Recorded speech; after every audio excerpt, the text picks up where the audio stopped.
Hello बच्चों, आज हम आपके लाए हैं टाइम स्टडी। तो जो टाइम स्टडी में हम क्या करते हैं, हम ये पता लगाते हैं कि जो वर्कर्स को कितने टाइम लगना चाहिए प्रोडक्शन करने में। स्टैंडर्ड सेट करते हैं कितना टाइम लगना चाहिए, एक महीने में कितनी प्रोडक्शन होनी चाहिए, कितने नंबर ऑफ वर्कर्स चाहिए। इसे हम एक एग्जांपल समझते हैं। जैसे फॉर एग्जांपल एक आधे घंटा दैट इज 30 मिनट्स में मान लीजिए हमने स्टैंडर्ड किया कि एक यूनिट और प्रोडक्ट बन जाना चाहिए। यानी जो हम प्रोडक्शन कर रहे हैं, जो हम प्रोडक्ट बना रहे हैं, वर्कर के द्वारा हमने स्टैंडर्ड सेट किया कि आधे घंटे में एक यूनिट बन जाना चाहिए। कितने यूनिट बन जाना चाहिए? एक यूनिट बन जाना चाहिए। तो एक घंटे में तो जो एक घंटे में कितने यूनिट बनना चाहिए? आधे घंटे में एक यूनिट। तो एक घंटे में कितने यूनिट बनना चाहिए? 2 यूनिट बन जाने चाहिए। कितने यूनिट बन जाने चाहिए? 2 यूनिट। मान लीजिए एक दिन में 8 घंटे होते हैं। कितने घंटे होते हैं? 8। लंच टाइम कितना है? 1 घंटा। तो टोटल टाइम जो वर्क होता है वर्कर द्वारा कितना होगा? 8 में से गए 7। टोटल टाइम है जो 8, उसमें से लंच टाइम गया 1। तो कितना टाइम हो गया? 7 आवर्स। तो 7 आवर्स एक दिन में काम होता है। तो एक दिन में प्रोडक्शन कितनी होनी चाहिए? 7 घंटे काम हो रहा है, ठीक है ना। 7 घंटे एक दिन में काम हो रहा है। और एक घंटे में कितने यूनिट बनते हैं? 2।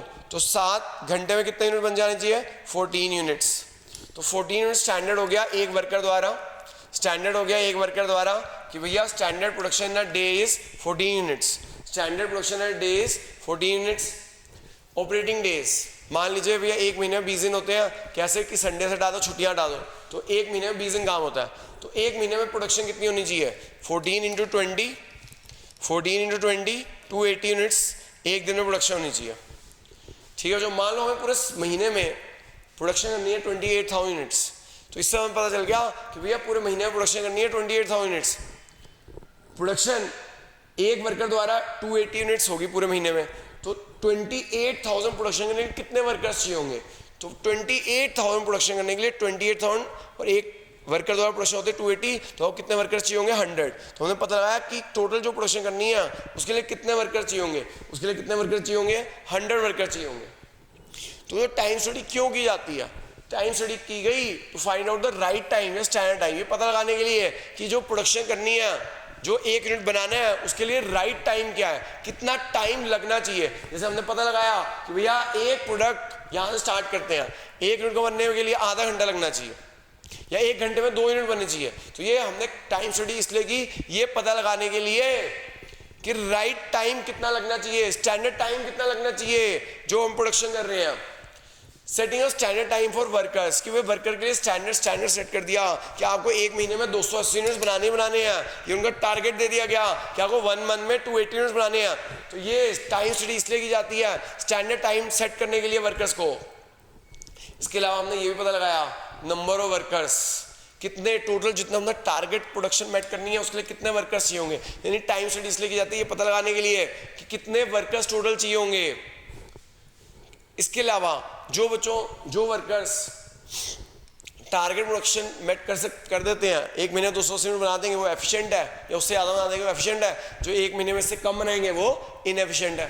यानी कि टाइम स्टडी इसलिए भी पता की जाती है ये पता लगाने के लिए कौन एफिशिएंट वर्कर है और कौन इनएफिशिएंट वर्कर है। जो लोग एक महीने में 280 यूनिट्स बना देंगे, जो एक महीने में 280 यूनिट बना देंगे एफिशिएंट है, और जो नहीं बना पाएंगे इनएफिशिएंट है। तो ये पता लगा भी सकते हैं टाइम स्टडी से कौन एफिशिएंट है और कौन इनएफिशिएंट है।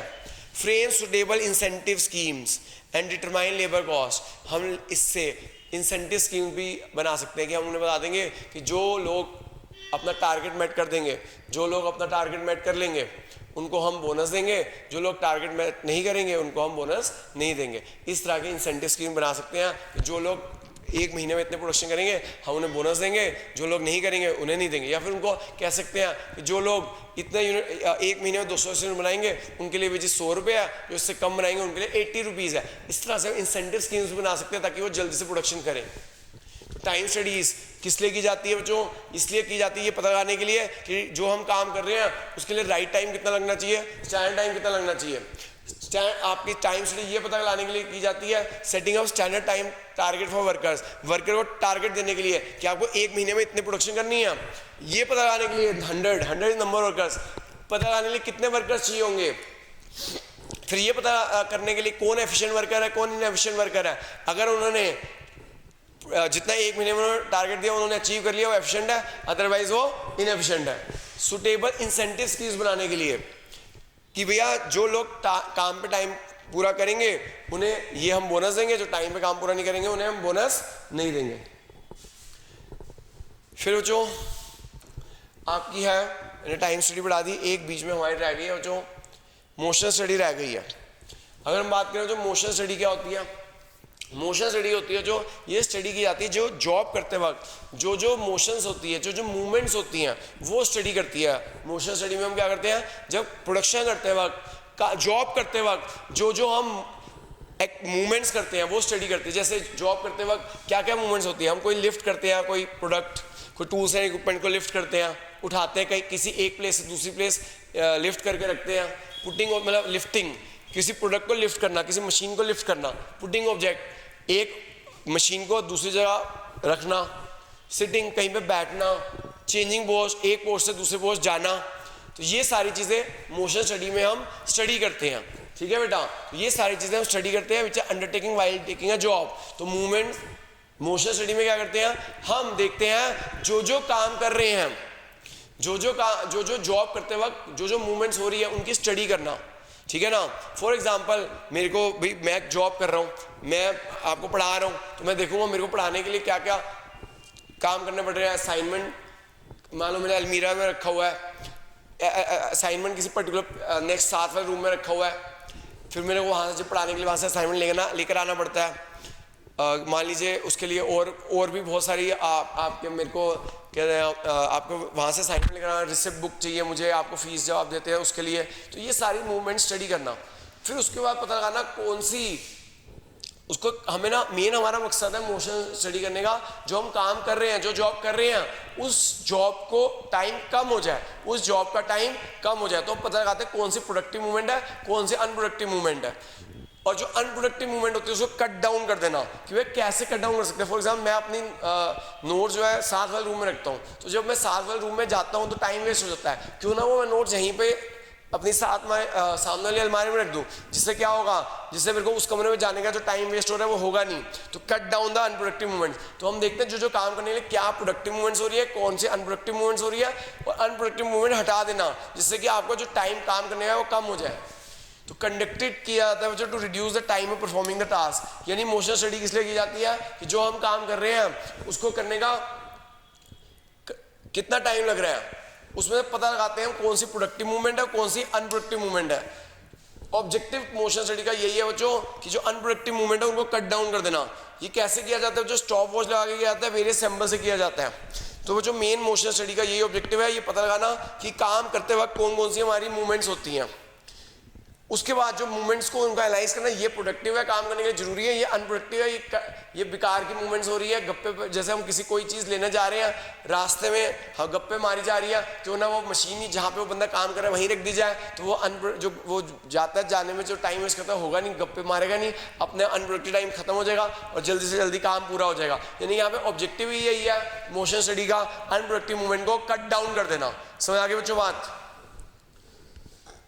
बच्चों तो हमने टाइम स्टडी की और मोशन स्टडी की। अब आप इन दोनों में डिफरेंस देखिएगा कि टाइम स्टडी और मोशन स्टडी में क्या डिफरेंस है।